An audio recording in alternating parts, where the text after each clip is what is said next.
In the 8th century BCE, the kingdom of Israel was divided into two parts, Israel in the north and Judah in the south. At first glance, things looked prosperous.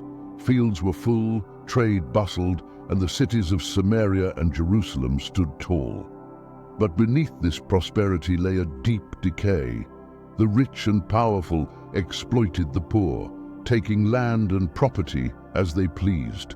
The courts were corrupt, and even priests and prophets twisted God's laws for personal gain.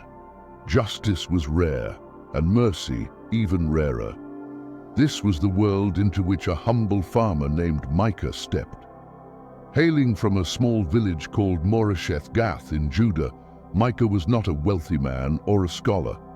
He was an ordinary man of the soil, a commoner who understood hardship and struggle, yet he was chosen by God to carry a message of profound truth and uncompromising justice.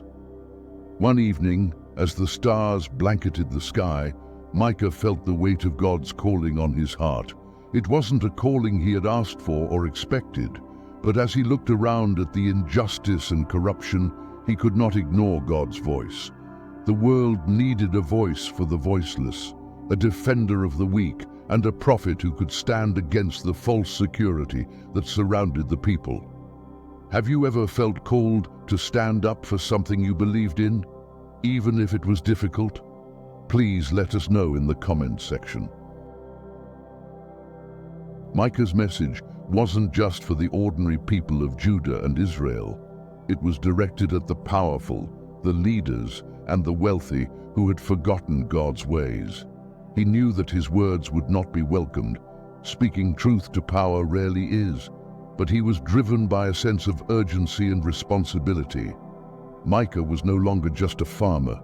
He was a messenger of God.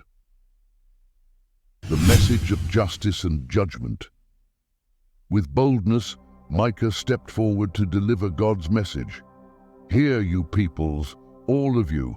Listen, earth, and all who live in it," he cried. He warned that Samaria, the capital of Israel, would be left in ruins, and that Jerusalem, the heart of Judah, would suffer if the people did not change their ways. The sins of the people were too great, and God would not ignore the cries of the oppressed. He spoke to the leaders who exploited their power, saying, "They covet fields and seize them, and houses and take them. They defraud people of their homes." His words were sharp, piercing through the hearts of those who had grown accustomed to wealth and corruption.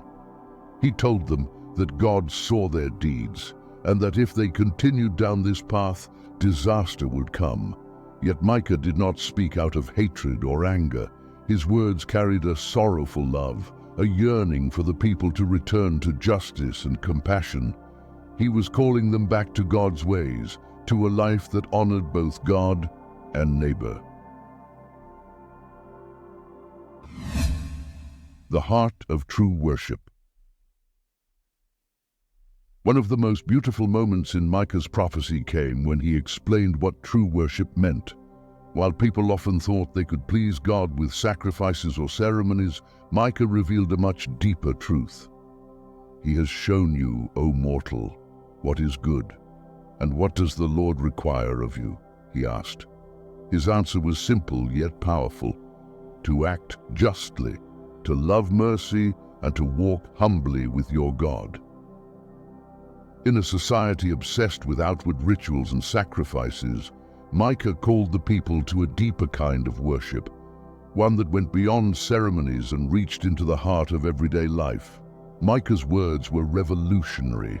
He was calling people to a life of integrity, compassion, and humility. It wasn't about empty rituals or grand sacrifices. It was about living in a way that honored God's heart for justice. Micah was painting a picture of a world where people didn't just claim to follow God, they actually lived it out, treating one another with kindness and fairness. His message was clear. God desired justice and mercy, not just rituals. A glimpse of hope and a promise of restoration. While Micah's words carried a warning, they also carried a message of hope. He spoke of a future day when God would gather his people again, a remnant that would return to him wholeheartedly. In that day, he prophesied, I will gather the lame. I will assemble the exiles and those I have brought to grief. In the midst of judgment, Micah promised that God had not forgotten his people. Micah even spoke of a great leader who would come from the humble town of Bethlehem, someone who would shepherd the people with love and strength. This prophecy pointed to a future Messiah, a ruler who would bring peace, justice, and restoration. Micah gave the people hope, a vision of a kingdom where nation will not take up sword against nation, nor will they train for war anymore. It was a promise of God's ultimate plan to restore and redeem his people. The legacy of Micah, a call to join the journey. Micah's story is not just ancient history, it is a call to us today. His words ask us to reflect on our own lives, our communities, and our world. Are we acting justly, loving mercy, and walking humbly with God?